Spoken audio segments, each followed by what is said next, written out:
भगवान की कथा जो हमें जगाने का काम करती है, जो हमें भगवान की ओर ले जाने का काम करती है। कथा सुन के क्या होता है बोले, कथा सुन करके हमारे जीवन की जितनी भी व्यथा है ना वो खत्म नहीं होती, पर उन व्यथाओं को हम भगवान के हाथ में सौंप देते कि प्रभु हम बैठ गए अब आपकी कथा में, अब लो पकड़ो ये सारे हमारे जीवन की व्यथा, अब आप देखो।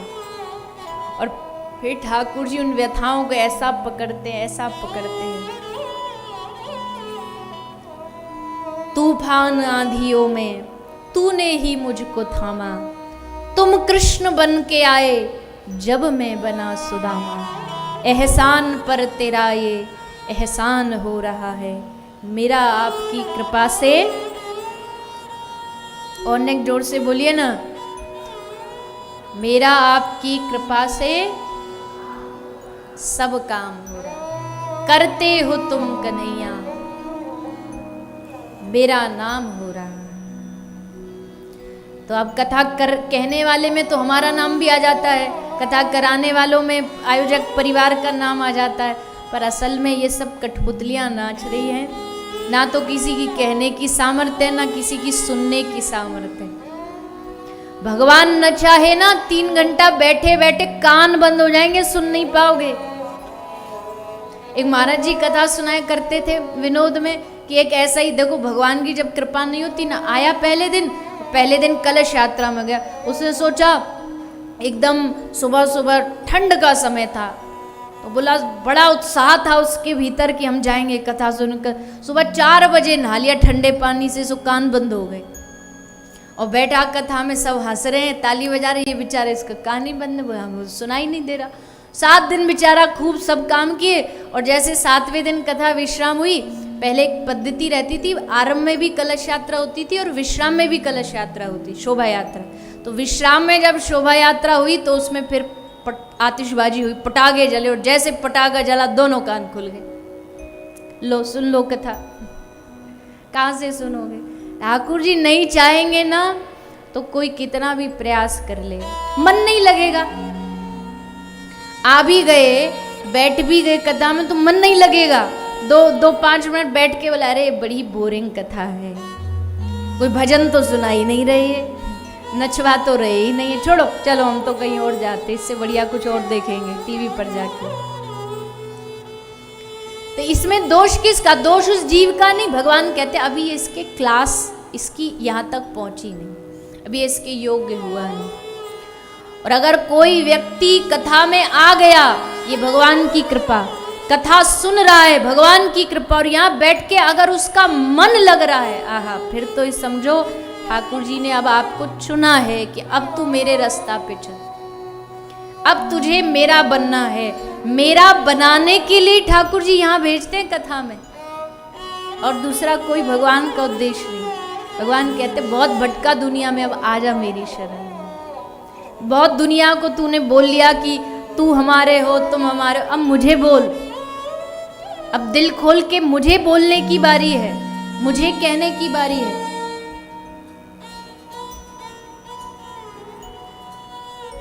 भगवान जब किसी को अपना बनाना चाहते तब कथा में, अपनी सत्संग में बुलाते। तो सोचो अब आपको तो ये जीवन में कितने भी दुख हों, पर आपको इस बात को सोच के एकदम खुश हो जाना चाहिए, आपका मन नाचना चाहिए कि देखो अब ठाकुर जी हमको अपना बनाना चाहते, अपना बनाना चाहते, इसलिए घसीट के यहाँ लाए हैं। और सुनने में भी कितना अच्छा लगता है ना, सुनने में एकदम रोम रोम खिल उठते हैं कि भगवान हमें अपना बनाना चाहते हैं। हाँ, और जिस दिन उनके बन गए, दिल से बने तो हुए, उनकी तरफ से तो सब रिश्ता कन्फर्म है, पर अभी हमें समझने की देरी है। और जिस दिन हमने भी वो गांठ बांध ली ना रिश्ते की, हाँ अब प्रभु हम मान चुके कि हम, आप हमारे हो, आप हमारे, फिर देखो कितना आनंद हृदय भर जाएगा आनंद से। ग्रंथ क्या? ग्रंथ किसको कहते? जो हृदय की ग्रंथि को संसार से खोल के कृष्ण के पीतांबर से बांध दे, उसका नाम ग्रंथ है। हमारे मन की जो डोरी है उसको भगवान से बांधना, उसको ग्रंथ कहते हैं।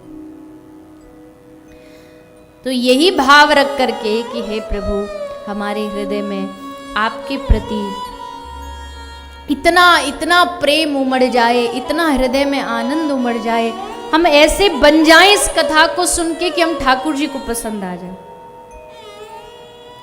एक ब्याह के लिए, शादी के लिए जब लड़की को लाया जाता है तो उसकी सहेलियां उसको कितना तैयार करती हैं, उसको बढ़िया बढ़िया कपड़ा पहनाती हैं, अच्छा अच्छा श्रृंगार करती है, क्या बोलना है वो सिखाती है, कैसे वो हाथ में वो लेके जाना वो सिखाती है। क्यों सिखाती है इतना सब? लेकिन इतनी सुंदर दिखे कि जो इसको पसंद करने वाले लड़का आया है, परिवार आया, देखते ही इसका स्वरूप देखते ही एकदम मुग्ध हो जाए। कुछ ये भी ना कहे कि जी घर जाके उत्तर देंगे, यही एकदम कह जाए भाई ब्याह तो इसी से करेंगे। तो कथा जानते हो क्या करती है? कथा भी हमारा श्रृंगार करती है। श्रृंगार किस लिए करती है? बोले श्रृंगार इतना सुंदर कथा कर देगी कि सामने जब ठाकुर जी आएंगे ना तो ठाकुर जी देख करके एकदम ललचा जाएंगे और कहेंगे भगत बनाऊंगा तो इसी को बनाऊंगा, अपना दास बनाऊंगा तो इसी को बनाऊंगा। ऐसा श्रृंगार कथा हमारे कानों में श्रवण के कुंडल पहना देती है। हम अपने माथे पर 7 दिन संत चरण की बिंदिया लगाते हैं, हम अपने नाक में गोविंद चरणों में पड़ी हुई तुलसी की गंध रूपी नथनी कथा हमें पहना देती है। होठ पर जब हरिनाम चलता है तो मानो होठों पर लाली लग जाती है। कंठ में अनुराग रसित ये कंठहार तुलसी जब धारण करते मानो 9 लखा हार धारण कर लिया। कथा में जब हम ताली हाथ में संकीर्तन बजाते हैं तो संकीर्तन के कंगन कथा हमें पहना देती है। जब हम कथा में नृत्य करते हैं तो नृत्य रूपी नूपुर हमारे चरणों में बांध देती है और ऐसा श्रृंगार करती है कि श्री ठाकुर जी तुरंत हम पर रीझ जाते और हमें अपना लेते, अपना बना लेते।